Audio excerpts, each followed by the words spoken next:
తాకట్టులో ఉన్న బంగారాన్ని విడిపించి ఆ రోజు ఆన్లైన్ రేటుకే మేము కొంటాం. Sharma gold company. అందరికీ నమస్కారం. Welcome to our channel. నేను మీ శ్రీ అనుష.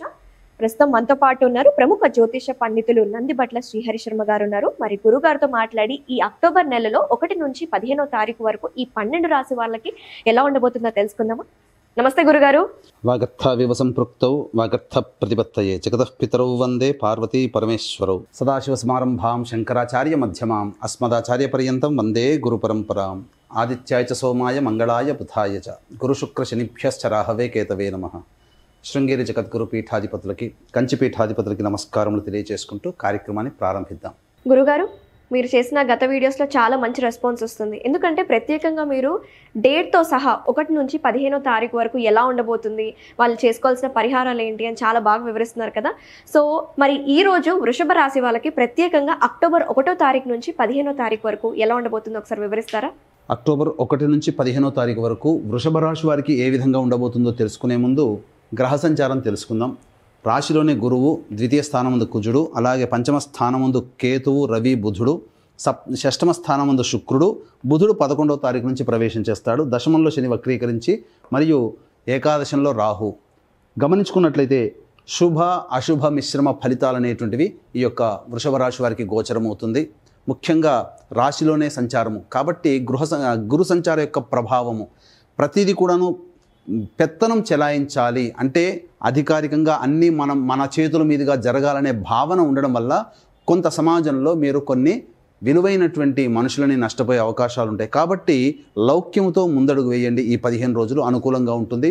వాక్స్థానంలో కుజ యొక్క ప్రభావము మీరు ఎంత అదుపులో పెట్టుకుంటే, మీ యొక్క వాక్కును ఎంత అదుపులో పెట్టుకుంటే అంత ఆనందదాయకంగా మీరు సమాజంలో స్థిరంగా ఉంటారని చెప్పవచ్చు. ఇక ప్రధానంగా చూసుకున్నట్లయితే ఈ యొక్క వృషభ రాశిలో జన్మించినటువంటి వారికి నిరుద్యోగస్తులకి గతంలో వలనే కొంత ఇబ్బందులు తప్పవు.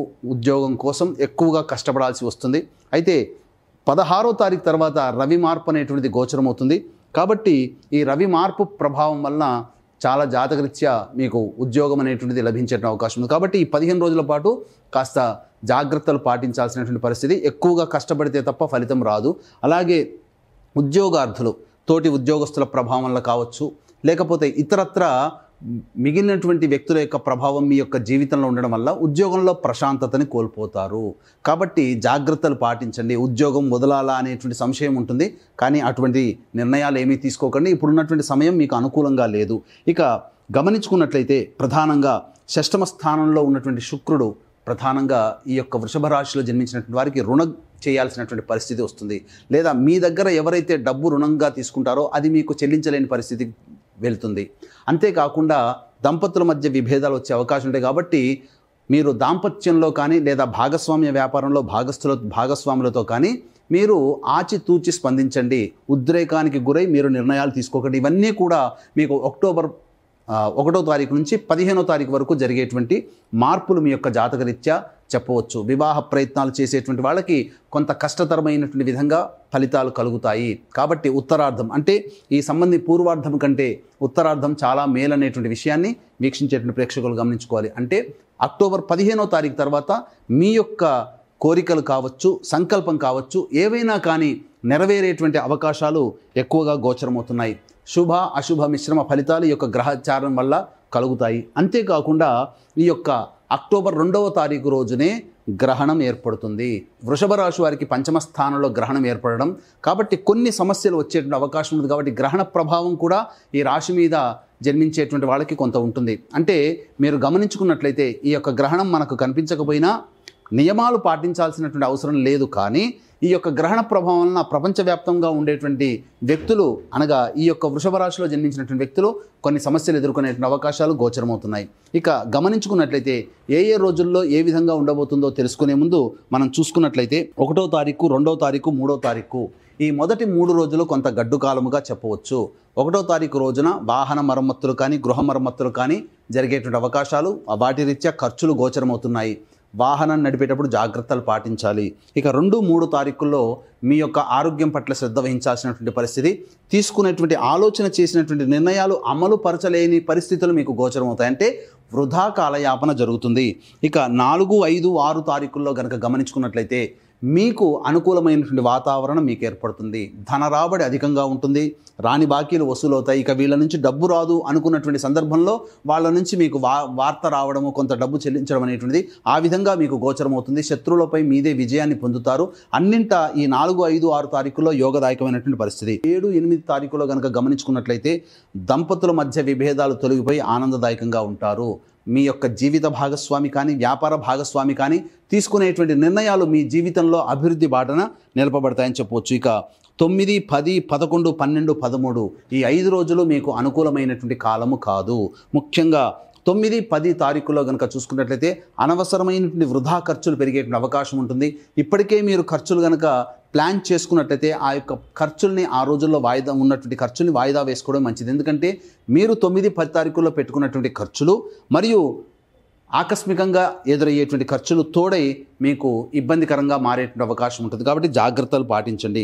ఇక 11, 12, 13 తారీఖుల్లో కనుక చూసుకున్నట్లయితే సంతానముతో విభేదాలు ఏర్పడేటువంటి అవకాశాలు గోచరమవుతున్నాయి. సంతానం మూలకంగా ఖర్చులు కానీ, సంతానం మూలకముగా సమస్యలు కానీ పెరుగుతాయి. కాబట్టి లౌక్యముతో సంతానంతో వ్యవహరించండి. ఏది ఏమైనప్పటికీ కూడాను ఒక సంతానం అభివృద్ధిలోకి రాలేకపోయారనేటువంటి యొక్క దిగులుని ఈ యొక్క 11, 12, 13 తారీఖుల్లో మీరు ఫీల్ అవుతారని చెప్పవచ్చు. ఇక 14, 15 తారీఖుల్లో కనుక చూసుకున్నట్లయితే గుడ్డిలో మెల్ల అన్న చందంగా నిరుద్యోగస్తులు చేస్తున్నటువంటి ప్రయత్నానికి కొంత ఫలితము ఈ 14, 15 తారీఖుల్లో మీకు ఏర్పడుతుంది. 16వ తారీఖు తర్వాత రవి మార్పు ఎలాగో జాతకరీత్యా గోచారరీత్యా ఉన్నది కాబట్టి చక్కగా మంచి స్థితి అనేటువంటిది దానికి నాంది ఈ 14, 15 తారీఖుల్లో ఏర్పడుతుంది. నిరుద్యోగస్తులు కొంత శుభవార్తలు వింటారు. అలాగే ఉద్యోగస్తులు, తోటి ఉద్యోగస్తులు, ఉన్నతాధికారుల యొక్క సహాయ సహకారాలతో మీరు అన్నింటా విజయాన్ని పొందుతారని చెప్పవచ్చు.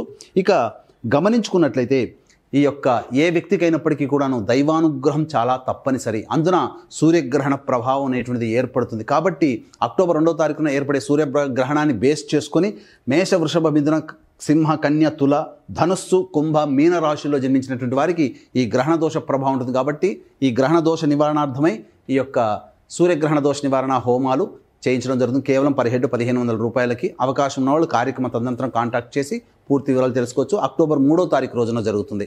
ఇక అక్టోబర్ 2వ తారీఖు రోజున మహాలయ అమావాస్య, పెత్తరామాస్య, పితృపక్షాలు.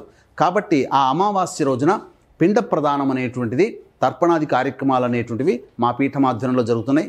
వాటికి సంబంధించినటువంటి వివరాలు కార్యక్రమ తదనంతరం కాంటాక్ట్ చేసి పూర్తి వివరాలు తెలుసుకోవచ్చు. గురుగారు, అయితే వాళ్ళ జీవితంలో అభివృద్ధి చెందాలంటే వాళ్ళు చేసుకోవాల్సిన పరిహార మార్గాలు ఏమైనా ఉన్నాయంటారా? వృషభ రాశి వారికి ప్రధానంగా జీవితంలో పైకి రావాలి, అలాగే ఇప్పుడున్నటువంటి సమస్యల నుంచి బయటపడాలి అని అనుకుంటే ప్రతిరోజు సంధ్యా సమయంలో తులసి చెట్టు దగ్గర ఆవు నేతితో దీపారాధన చేసి విష్ణు సహస్రనామ పారాయణం కనుక చేసుకున్నట్లయితే ఈ యొక్క సమస్యలన్నీ కూడాను చాలా మటుకు పరిష్కారం అవుతాయి. అయితే ఇప్పుడు మనం చెప్పుకునేటువంటి ఫలితాలు గోచార రీత్యా వచ్చేటువంటి ఫలితాలు. మీ యొక్క జన్మ జాతక రీత్యా మీరు సమస్యలు ఎదుర్కొన్నట్లయితే తప్పకుండా దగ్గరలోని మంచి పండితుల్ని సంప్రదించి వారు ఇచ్చినటువంటి సలహాలు, సూచనలు కనుక పాటించినట్లయితే జన్మ జాతక రీత్యా వచ్చేటువంటి ప్రభావము, గోచార రీత్యా వచ్చేటువంటి ప్రభావాలు తగ్గి మీరు జీవితంలో ఇంకా ఆనందంగా ఉంటారని చెప్పవచ్చు. థ్యాంక్ యూ గురుగారు. అసలు వృషభ రాశి వాళ్ళకి ఎలా ఉండబోతుంది, వాళ్ళు చేసుకోవాల్సిన పరిహార మార్గాలు ఏంటని చాలా చక్కగా వివరించినందుకు థ్యాంక్ యూ అండి. నమస్తే. సర్వం శ్రీ ఉమామహేశ్వర పరబ్రహ్మార్పణమస్తు.